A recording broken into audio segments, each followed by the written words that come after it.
تو نبی کریم صلی اللہ علیہ وسلم تو عام دنوں میں ہی عبادت بہت کیا کرتے تھے، لیکن اس کے باوجود بھی رمضان کے اخیر عشرے کے لیے خصوصیت کے ساتھ کمر کس لینا گویا کہ اس بات کی طرف اشارہ ہے کہ یہ بہت اہم دن ہے۔ کہ کیا وجہ ہے کہ اللہ تعالیٰ نے ہمیں بتایا نہیں؟ یعنی اگر ہمیں بتا دیتے کہ فلانی رات لیلۃ القدر ہے، آسانی ہو جاتی۔ میں خاص طور پہ یہ بات اس لیے کر رہا ہوں کہ یہاں نوجوانوں کا طبقہ زیادہ بیٹھا ہے۔ آج کل کی ہماری جو جنریشن ہے، جس کو جنریشن زی کہتے ہیں، بہت سی دفعہ وہ ان باتوں سے بالکل لا علم رہتی ہیں، اور ہمارے یہاں چھوٹے چھوٹے بچے آگے سے والدین کو جواب دیتے ہیں، سٹھیا گئے ہیں، بڑھاپے میں پاگل ہو گئے۔ آپ کو پتہ کیا ہے، جیسے کہ اکبر الہ آبادی رحمۃ اللہ علیہ فرمایا کرتے تھے کہ ہم ایسی کل کتابیں قابل ضبطی سمجھتے ہیں، ہم ایسی کوئی کتابیں قابل ضبطی سمجھتے ہیں کہ جن کو پڑھ کر بچے باپ کو خبطی سمجھتے ہیں۔ حال یہ ہے کہ ذرا سا ٹیکنالوجی اپنے ہاتھ میں کیا آ گئی، تھوڑا سا موبائل چلانا کیا آ گیا، ذرا سا اے آئی اور ڈیجیٹل میڈیا کے اوپر کیا واقفیت ہو گئی، تھوڑے سے اسباب و وسائل کے اندر ہم شارپ ہو گئے تو ہم نے باپ کو بیوقوف، پاگل اور پتہ نہیں کیا کیا سمجھنا شروع کر دیا۔ الحمدللہ وکفی والصلاة والسلام علی سید الرسل وخاتم الانبیاء وعلى آلہ المجتبى اما بعد فاعوذ باللہ من الشیطان الرجیم بسم اللہ الرحمن الرحیم۔ میرے عزیزان محترم، الحمدللہ رمضان المبارک کا یہ مہینہ ہے، اور رمضان المبارک کا بھی اخیر عشرہ ہے۔ نبی کریم صلی اللہ علیہ وسلم کے بارے میں آتا ہے کہ آپ صلی اللہ علیہ وسلم جب رمضان کا اخیر عشرہ شروع ہو جاتا تو فرمایا کرتے تھے کہ وشد المیزر، کہ اللہ کے رسول صلی اللہ علیہ وسلم اپنی کمر کس لیا کرتے تھے، یعنی اپنی عبادات میں اضافہ فرما دیا کرتے تھے۔ نبی کریم صلی اللہ علیہ وسلم ایسے نہیں تھے کہ سارا سال عبادت نہ کرتے ہوں اور رمضان میں ہی عبادت کرتے ہوں۔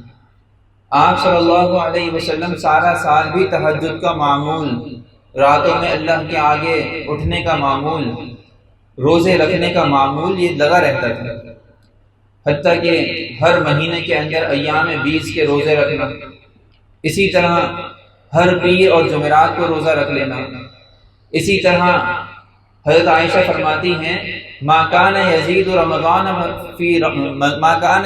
فی رمضان ولا فی غیرہ 8 رکعات۔ تہجد کا تو معمول اتنا پکا تھا کہ چاہے رمضان ہو یا چاہے غیر رمضان ہو 8 رکعت تہجد ضرور پڑھا کرتے تھے۔ تو نبی کریم صلی اللہ علیہ وسلم تو عام دنوں میں ہی عبادت بہت کیا کرتے تھے، لیکن اس کے باوجود بھی رمضان کے اخیر عشرے کے لیے خصوصیت کے ساتھ کمر کس لینا گویا کہ اس بات کی طرف اشارہ ہے کہ یہ بہت اہم دن ہے۔ اہم دن کیوں ہے؟ اس لیے کہ اللہ کے رسول نے فرمایا کہ یہ رمضان کا اخیر عشرہ وہ عشرہ ہے کہ جس کے اندر لیلۃ القدر چھپا دی گئی ہے۔ نبی کریم صلی اللہ علیہ وسلم نے ایک موقع کے اوپر رمضان کے پہلے 10 دن اعتکاف کیا۔ جب 10 دن ختم ہو گئے تو صحابہ سے کہا کہ جنہوں نے میرے ساتھ اعتکاف کیا تھا وہ پھر سے اعتکاف کریں، کیونکہ جو چیز میں ڈھونڈنا چاہ رہا تھا وہ مجھے نہیں ملی۔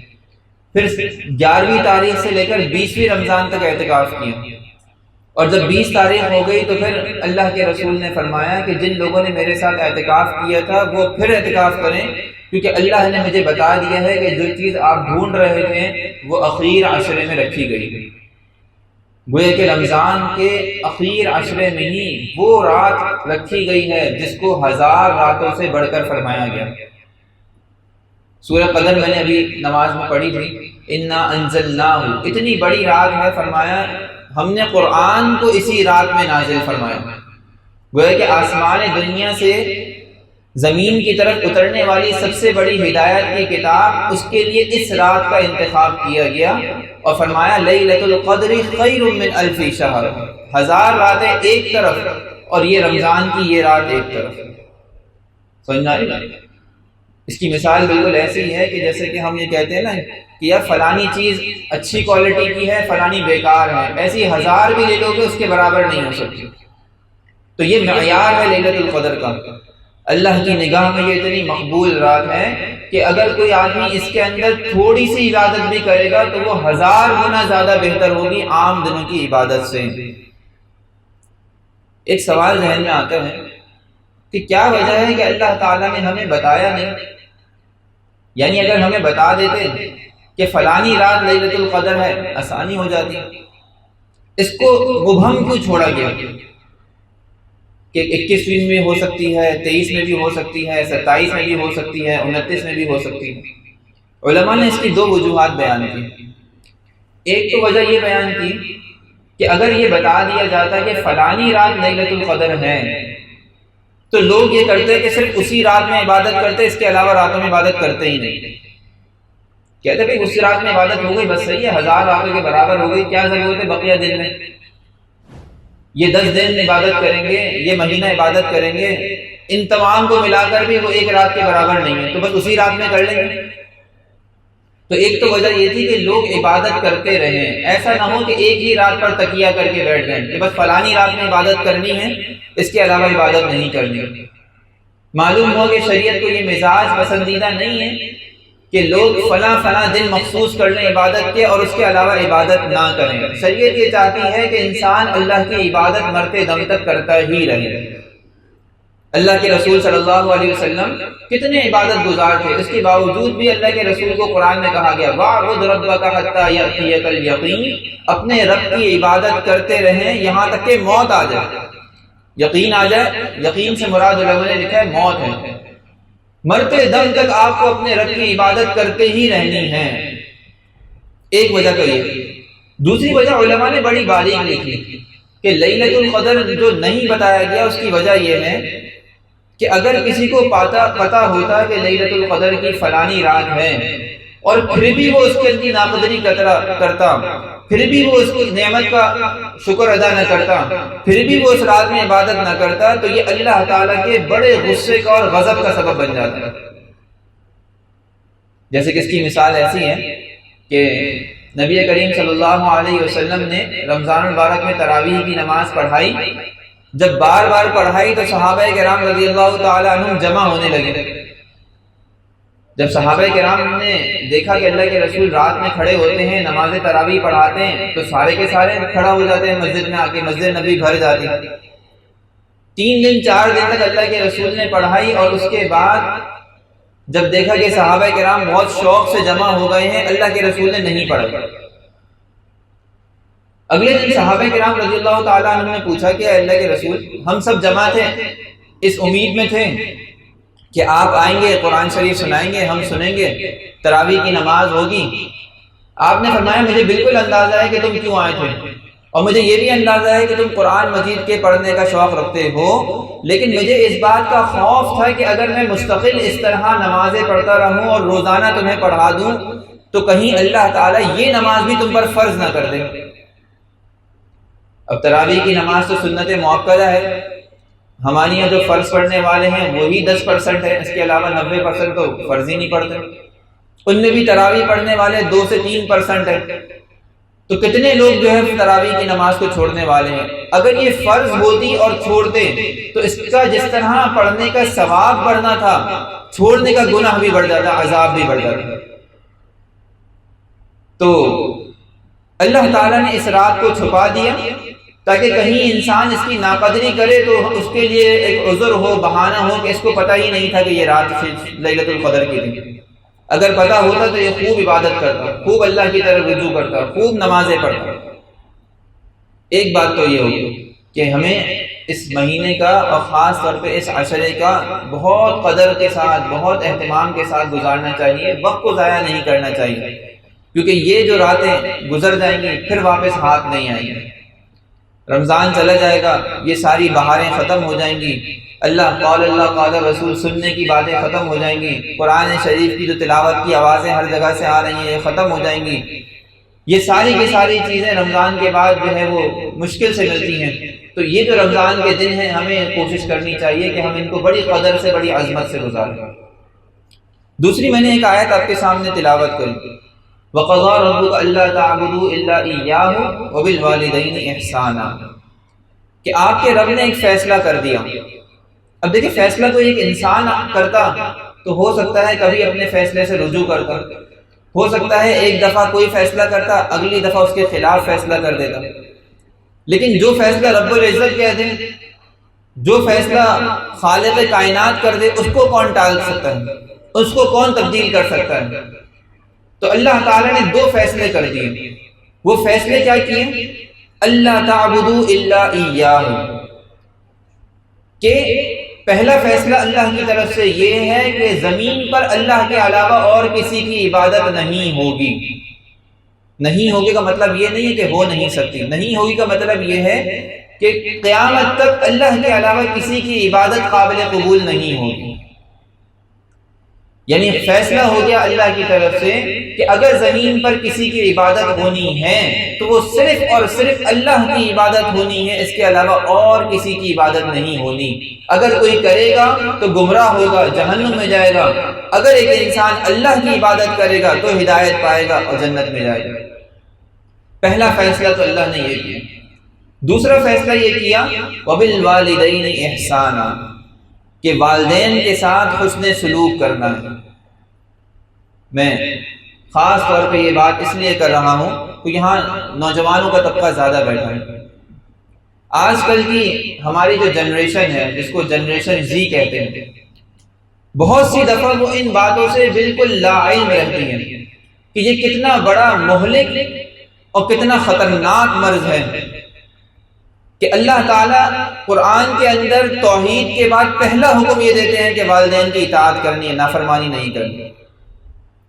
لوگ یہ سمجھتے ہیں کہ اسلام لانے کے بعد سب سے بڑا فرض نماز ہے، عام طور پہ بیان بھی یہ کیا جاتا ہے، لیکن اس آیت سے یہ معلوم ہوتا ہے کہ دنیا کے اندر اسلام لانے کے بعد تو سب سے بڑا فرض نماز ہے، لیکن انسان ہونے کے ناطے دنیا میں پہلا فرض اللہ کی عبادت ہے، دوسرا فرض والدین کی اطاعت ہے۔ کچھ گناہ ایسے ہوتے ہیں کہ جو صرف اسلام میں گناہ ہیں۔ مثال کے طور پہ اگر آپ شراب پیتے ہیں، ٹھیک ہے، مسلمانوں کے نزدیک گناہ ہے، عیسائی کہتے ہیں ہمارے یہاں تو حلال ہے، ہم تو پی سکتے ہیں، ہندو کہتے ہیں ہمارے یہاں تو جائز ہے، پینے کی اجازت ہے۔ لیکن کچھ گناہ ایسے ہیں جو پورے عالم میں، پورے کائنات میں گناہ سمجھے جاتے ہیں۔ والدین کی نافرمانی ان گناہوں میں سے ہے کہ جو پورے عالم میں، پوری کائنات میں گناہ سمجھا جاتا ہے، دنیا کا ایک آدمی بھی اس کو اچھا نہیں سمجھتا۔ ایک حدیث میں آتا ہے نبی کریم صلی اللہ علیہ وسلم سے پوچھا گیا کہ اللہ کے رسول کون کون سے بڑے گناہ ہیں؟ مل کبائر یا رسول اللہ، کبیرہ گناہ کون کون سے ہیں؟ فرمایا الکبائر اشراک باللہ، سب سے بڑا کبیرہ گناہ اللہ کے ساتھ شریک کرنا ہے۔ کوئی آدمی کسی انسان کو، کسی مخلوق کو خالق کے برابر قرار دے دے، خدا بنا دے، اس کی عبادت کرنا شروع کر دے، اس سے بڑا گناہ دنیا میں کوئی نہیں ہے۔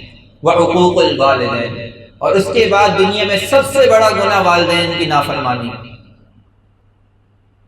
ایک صحابی ہے، انتقال کا وقت ہو گیا، نزع کا عالم ہے، روح نہیں نکل رہی، تڑپ رہے ہیں بستر کے اوپر، لوگ ان کے برابر میں بیٹھ کے یاسین پڑھ رہے ہیں، دعائیں مانگ رہے ہیں، یا اللہ اس کو عافیت دے، اس کو اطمینان دے، اس کو آرام دے۔ اس کی روح نہیں نکل رہی، سخت تکلیف کے عالم میں تڑپ رہے اپنے بستر کے اوپر۔ تو کسی نے جا کے نبی کریم صلی اللہ علیہ وسلم کو خبر دی کہ اللہ کے رسول فلاں فلاں علاقے میں ایک صحابی ہے، یعنی گویا کہ مسلمان ہے۔ صحابی کا مطلب کیا تھا کہ وہ مسلمان ہو چکا تھا، اور صحابی کے درجات آپ جانتے ہیں کہ کتنا بڑا درجہ ہے کہ اللہ تعالیٰ نے دنیا میں ہی رضی اللہ تعالی عنہم ورضوا عنہ کا اعلان کر دیا کہ اللہ ان سے راضی ہے اور یہ اللہ سے راضی ہیں، ان کے لیے آخرت میں جنت ہے، ان کی نجات کا اعلان بھی دنیا میں ہی کر دیا گیا۔ اس کے باوجود بھی اللہ کے رسول کو خبر دی گئی کہ اس صحابی کے ساتھ یہ معاملہ ہے کہ اس کی روح نہیں نکل رہی، سخت تکلیف کے عالم میں، آپ تشریف لیں۔ آپ صلی اللہ علیہ وسلم تشریف لے گئے، جا کر دیکھا کہ وہ سخت تکلیف کے عالم میں ہے، تڑپ رہا ہے، لیکن اس کی روح باہر نہیں نکل رہی۔ آپ نے فرمایا کہ اس کے والدین زندہ ہیں؟ فرمایا والدین تو زندہ نہیں ہیں، ہاں البتہ والدہ اس کی زندہ ہے۔ آپ نے فرمایا کہاں ہیں؟ انہوں نے کہا فلانے علاقے میں۔ آپ نے کہا بلاؤ، فرمایا بلایا تھا، آئی نہیں۔ پوچھا کیوں نہیں آئی؟ فرمایا وہ کہتی ہے میں اس سے ناراض ہوں، یہ مجھ سے بہت بد زبانی کرتا ہے، یہ مجھ سے گالم گلوچ کرتا ہے، یہ مجھ سے تمیز سے بات نہیں کرتا، میں اس سے ناراض ہوں، میں نہیں آ رہی۔ آپ نے فرمایا ان کی والدہ کو کہو کہ تمہیں رسول اللہ صلی اللہ علیہ وسلم نے بلایا۔ جب آپ صلی اللہ علیہ وسلم کا حکم سنا کہ آپ خود موجود ہیں، تشریف لے گئی وہاں پہ۔ آپ نے ان کے سامنے جب وہ آ گئی کہا کہ لکڑیاں جمع کرو۔ لوگوں نے کہا لکڑیاں جمع کرنی ہیں؟ والدہ ان کی پریشان ہو گئی کہ لکڑیاں کیوں جمع کی جا رہی ہیں؟ آپ نے فرمایا کہ میں ان کو جلاؤں گا، اس صحابی کو جلاؤں گا، اس لیے کہ اگر یہ تمہاری ناراضگی کے ساتھ دنیا سے چلا گیا تو اللہ نے بھی اس کو جلانا ہی ہے، میں تمہارے سامنے اس کو جلا دیتا ہوں۔ یہ بات سن کے ان کی والدہ کا دل پگھل گیا اور فرمایا کہ میں اس کو معاف کرتی ہوں۔ ان کی زبان سے نکلنا تھا کہ میں ان کو معاف کرتی ہوں، ادھر ان صحابی کی روح نکل گئی۔ اتنا سخت وبال ہے۔ قرآن نے اس کو فرمایا وَقَضَىٰ رَبُّكَ أَلَّا تَعْبُدُوا إِلَّا إِيَّاهُ وَبِالْوَالِدَيْنِ إِحْسَانًا إِمَّا يَبْلُغَنَّ عِندَكَ الْكِبَرَ، اگر ان دونوں میں سے کوئی ایک یا دونوں بڑھاپے کی حالت میں تمہارے سامنے آ جائے فَلَا تَقُل لَّهُمَا اُف، تو ان کو اف تک نہ کہنا۔ امام راضی رحمۃ اللہ علیہ فرماتے ہیں کہ یہ اف کہنے کا بھی مطلب یہ ہے کہ اگر اس سے بھی کوئی ہلکا لفظ ہوتا انسانوں کی نگاہ میں تو اللہ اس لفظ کو ذکر کرتے۔ اور ہمارے یہاں چھوٹے چھوٹے بچے آگے سے والدین کو جواب دیتے ہیں سٹھیا گئے ہیں، بڑھاپے میں پاگل ہو گئے ہیں، آپ کو پتہ کیا ہے؟ یہ سمجھتے ہیں کہ شاید ہم ہی آسمان سے اترے ہیں، باقی تو یہ سب زمین پہ چلنے والے ہیں۔ اپنی عقل کو عقل کل سمجھتے ہیں، والدین کو یہ سمجھتے ہیں جیسے کہ اکبر الہ آبادی رحمۃ اللہ علیہ فرمایا کرتے تھے کہ ہم ایسی کل کتابیں قابل ضبطی سمجھتے ہیں، ہم ایسی کل کتابیں قابل ضبطی سمجھتے ہیں کہ جن کو پڑھ کر بچے باپ کو خبطی سمجھتے ہیں۔ حال یہ ہے کہ ذرا سا ٹیکنالوجی اپنے ہاتھ میں کیا آ گئی، تھوڑا سا موبائل چلانا کیا آ گیا، ذرا سا اے آئی اور ڈیجیٹل میڈیا کے اوپر کیا واقفیت ہو گئی، تھوڑے سے اسباب و وسائل کے اندر ہم شارپ ہو گئے تو ہم نے باپ کو بیوقوف، پاگل اور پتہ نہیں کیا کیا سمجھنا شروع کر دیا۔ ہر زمانے کے اندر اسباب اور وسائل جدید آتے رہتے ہیں جن کو نئی جنریشن جلدی سیکھ جاتی ہے، پرانی جنریشن دیر سے سیکھتی ہے یا نہیں سیکھ پاتی۔ ہمیں یاد ہے ہمارے دادا رحمۃ اللہ علیہ سائیکل چلایا کرتے تھے، موٹر سائیکل چلانی نہیں آتی تھی، اس زمانے میں نہیں تھی اتنی موٹر سائیکلیں، بعد میں موٹر سائیکلیں آئیں تو سب کو چلانی آ گئی۔ بعد میں ہمارے کچھ بڑے ایسے تھے گاڑی نہیں چلانا سیکھے، ہمیں سیکھ گئے۔ یہ تو چیزیں ہیں، وقت کے ساتھ ساتھ انسان اس کے اندر جلدی سیکھ جاتا ہے، لیکن اس کا ہرگز بھی یہ مطلب نہیں ہوتا کہ وہ عقل میں، شعور میں، ادب میں، احترام میں اپنے والد سے بڑھ کر۔ دنیا میں انسان کے آنے کے دو ذریعے ہیں، ایک اللہ رب العزت نے پیدا کیا، یہ سبب حقیقی ہے، اور دوسرا سبب مجازی ہے کہ والدین کی بدولت اس کو پیدا کیا گیا۔ والدین نہ ہوتے یہ دنیا میں بھی نہ ہوتا، والدین ہیں تو یہ دنیا میں ہیں۔ ایک حدیث میں آتا ہے بنی اسرائیل میں 3 آدمی ایک علاقے میں سفر کر رہے تھے کہ درمیان میں بارش ہونے لگی۔ جب بارش تیز ہو گئی تو انہوں نے کہا کہ چلو رات کا وقت ہے، کسی پہاڑ میں، کسی غار میں ہم پناہ لے لیتے ہیں، پانی سے اپنے آپ کو بچا لیتے ہیں، جب بارش تھم جائے گی آگے سفر کریں گے۔ یہ سوچ کے غار میں گھسے، ابھی گھسے ہی تھے کہ اوپر سے ایک بہت بڑی چٹان، لینڈ سلائڈنگ ہوتی ہے، اوپر سے چٹانیں نیچے گر جاتی ہیں، ایک بہت بڑی چٹان آئی اور اس نے آ کے غار کا منہ بند کر دیا۔ اب 3 آدمی نہتے، نہ ان کے پاس اوزار نہ کوئی چیز، ہاتھ سے کیسے اٹھائیں اتنی بڑی پہاڑ کو، اتنے بڑی چٹان کو، دھکا کہاں دیں۔ 1-2 دن گزرے، کھانا پینا سب ختم ہو گیا، پانی وغیرہ بالکل ختم ہو گیا، یہاں تک کہ نوبت یہ آئی کہ تینوں نیچے گر گئے اور کہنے لگے کہ اب تو اللہ ہی ہمیں بچا سکتا ہے یہاں سے، اگر دنیا میں کوئی نیک کام کیا ہے تو اس کے واسطے سے، اس کے وسیلے سے آج اللہ سے دعا مانگ لیتے ہیں، ہو سکتا ہے اللہ تعالیٰ اس پہاڑ کو ہمارے لیے کھول دے۔ تو تینوں نے کہا کہ ایسا کرتے ہیں، ہم یاد کرتے ہیں کہ ہم نے دنیا میں کون سا ایسا نیک کام کیا تھا۔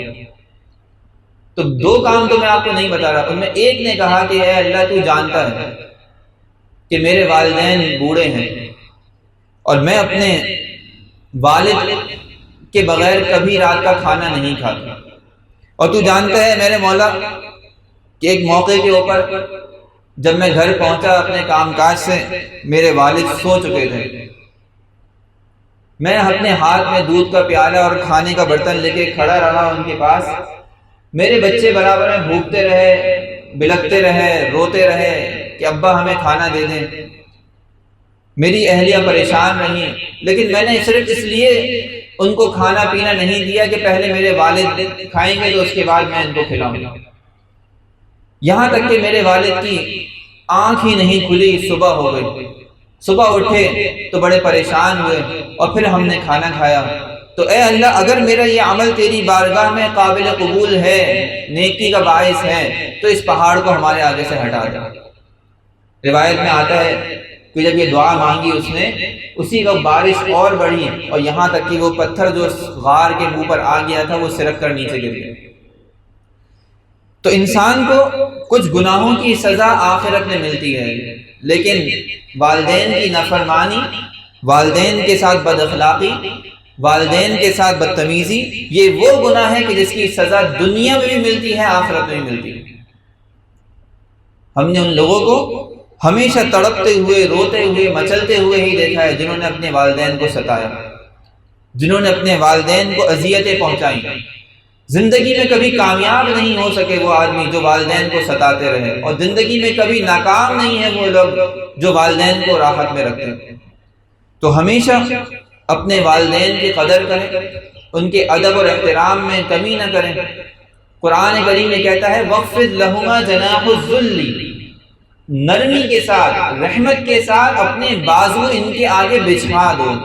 آپ نے دیکھا ہوگا پرندہ ہوتا ہے نا، پرندہ وہ اپنے پر کسی کے آگے بچھا دیتا ہے تو اس کا مطلب یہ ہوتا ہے کہ وہ اور اس کے آگے مزید کیا تواضع کا اظہار کرے۔ اللہ تعالیٰ نے پرندے کے پر سے تشبیہ دی کہ اپنے پرندے کے پروں کی طرح اپنے بازو ان کے آگے بچھا دو، وَقُلْ لَهُمَا قَوْلًا كَرِيمًا، اور بات کرو تو بڑی نرمی سے، آہستگی سے کرو۔ تو انسان اگر یہ چاہتا ہے کہ دنیا میں کامیاب ہو تو اپنے والدین کی دعائیں اور ان کی شفقتیں، اس سے زیادہ بہترین سرمایہ اس کے لیے نہیں۔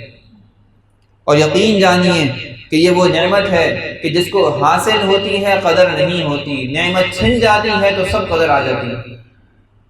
جن لوگوں کے پاس والدین ہیں ان کو چاہیے کہ وہ اس نعمت کی قدر کریں، ورنہ ان لوگوں سے جا کر ملیں کہ جن کے والدین بچپن میں فوت ہو گئے۔ اللہ کے رسول صلی اللہ علیہ وسلم کے والدین بھی بچپن میں فوت ہو گئے۔ جب آپ صلی اللہ علیہ وسلم اپنی والدہ کے حمل میں تھے، پیدائش بھی نہیں ہوئی تھی، والد صاحب کا انتقال ہو گیا، اور جب 6 سال کی بچپن کی عمر تھی چھوٹی سی تو والدہ کا انتقال ہو گیا۔ ہم لوگ یہ سوچتے ہیں کہ اللہ کے رسول نے تو ہر چیز کے لیے ہمارے سامنے نمونہ اخلاق پیش کیا ہے، تو والدین تو اللہ کے رسول کی زندگی میں نبوت ملنے کے بعد تھے ہی نہیں، تو والدین کے ساتھ حسن سلوک اللہ کے رسول کی زندگی میں کیسے نظر آئے گا؟ تو علماء فرماتے ہیں کہ بعض چیزیں اللہ کے رسول نے اپنے عمل سے سکھائی ہیں، بعض چیزیں اپنی قول سے سکھائی ہیں، زبان سے سکھائی ہیں۔ والدین کے ساتھ حسن اخلاق یا والدین کے ساتھ حسن سلوک کو اپنے قول سے اس طرح سمجھایا۔ ایک موقع پر اللہ کے رسول نے بڑی درد سے ارشاد فرمایا کہ اے کاش میری والدہ زندہ ہوتی، اے کاش کہ میری والدہ زندہ ہوتی اور وہ مجھے پکارتی یا محمد، میں نماز توڑ کر کہتا لبیک یا امی۔ سوچیں اللہ کے رسول صلی اللہ علیہ وسلم جن کو بھیجا ہی نماز کی اقامت کے لیے گیا، نماز قائم کرنے کے لیے ان کو دنیا میں بھیجا گیا، اسلام کے بعد سب سے بڑا فریضہ نماز ہے، اس نماز کے اندر کھڑے ہیں اور یہ فرما رہے ہیں کہ کاش کہ میری والدہ زندہ ہوتی اور اگر وہ مجھے بلاتی میں نماز بھی توڑ دیتا ان کے لیے اور ان کی بات پہ لبیک کہتا۔ یہاں والد ہو یا والدہ ہو چیختا رہتا ہے بیٹے کے اوپر، بیٹے کے کان پہ جوں نہیں رہتی۔ جتنا چاہے چلا لے، جتنا چاہے کچھ کہہ لے، بیٹا سمجھتا ہے کہ میرے اندر تو طاقت ہے، قوت ہے، اولاد سمجھتی ہے کہ اب تو والد بوڑھا ہو گیا، اعضاء اس کے کمزور ہو گئے، اب یہ میرا کیا بگاڑ سکتا ہے۔ ایسے لوگ جلد ہی ایسی حالت میں چلے جاتے ہیں کہ جب ان کی اولاد ان کے ساتھ یہی معاملہ کرتی ہے۔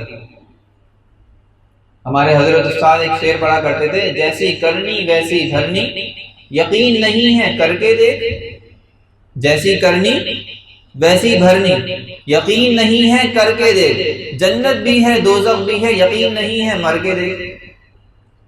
تو کچھ چیزیں ایسی ہوتی ہیں کہ انسان دنیا میں کرتا ہے اور اس کا نقد بدلہ دے دیا جاتا ہے۔ تو والدین کی نافرمانی، والدین کی عدم اطاعت، والدین کو ستانا، پریشان کرنا، اور والدین سے مراد صرف والدین نہیں ہیں، نانی، نانا، دادی، دادا، گھر کے تمام بڑے اس میں شامل ہیں، کیونکہ اسلام کی جو معاشرت ہے وہ خاندانی نظام سے ہے، اور خاندانی نظام میں سارے بڑے شامل ہیں۔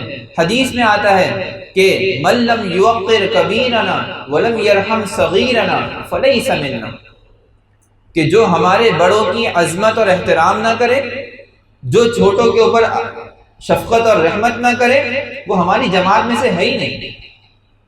گویا کہ نبی کریم صلی اللہ علیہ وسلم کا امتی ہوگا کوئی تو اس میں پہلے درجے میں یہ کامل وصف ہوگا، بڑوں کا ادب و احترام ہوگا اور چھوٹوں کے اوپر کامل شفقت ہوگی۔ اگر بچے کچھ ایسے بات کر دیتے ہیں اس کو کہ جو اس کی شان کے مناسب نہیں ہے، وہ نرمی کا، شفقت کا، رحم کا برتاؤ کرتا ہے، یہ اس کے نبی کریم صلی اللہ علیہ وسلم کے امتی ہونے کی نشانی ہے۔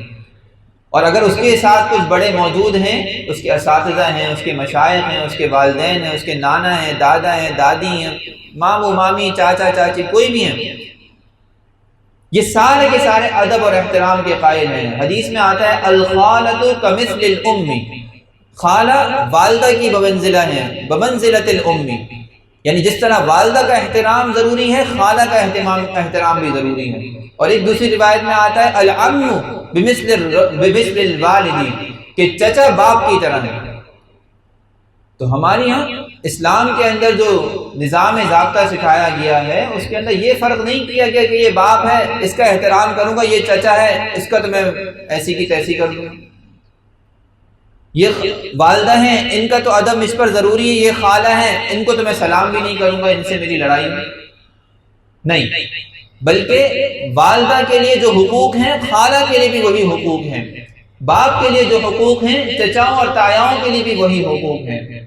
تو جب ہم مکمل اسلام کو پڑھیں گے، سنیں گے، سمجھیں گے تو ہمیں ان باتوں کا احساس ہوگا کہ نبی کریم صلی اللہ علیہ وسلم کی جو تعلیمات ہیں یہ ہماری پوری زندگی کے لیے کارآمد ہیں، اور زندگی میں فائدہ تو ہوگا ہی ہوگا، اصل فائدہ اس کا مرنے کے بعد ہوگا کہ جب ایک انسان قبر میں جائے گا اور پھر اس کے والدین اور اس کے عزیز و اقارب جو اس سے خوش ہوں گے وہ اس کو بشارتیں دیں گے، تو وہ لوگ جن کے والدین اور ان کے عزیز و اقارب دنیا میں ناراض چلے گئے ان سے، تو ان کے لیے انسان توبہ کرے، استغفار کرے، صدقہ جاریہ کرے اور اللہ سے معافی مانگے کہ یا اللہ ہم تو ان کو راضی نہ کر سکے، آپ ان کو ہماری طرف سے راضی کر دیں اور فلاں فلاں صدقہ ان کی طرف سے قبول کر لیں، اور جو حیات ہیں اپنی زندگی میں ان کی قدر کریں اور ان سے جا کے معافی تلافی کر کے اپنے معاملات کو درست کر لیں۔ اللہ تعالیٰ سے دعا ہے کہ اللہ تعالیٰ ہمیں سننے کی، سمجھنے کی اور عمل کرنے کی توفیق عطا فرمائے، آمین۔ وآخر دعوانا الحمد للہ رب العالمین۔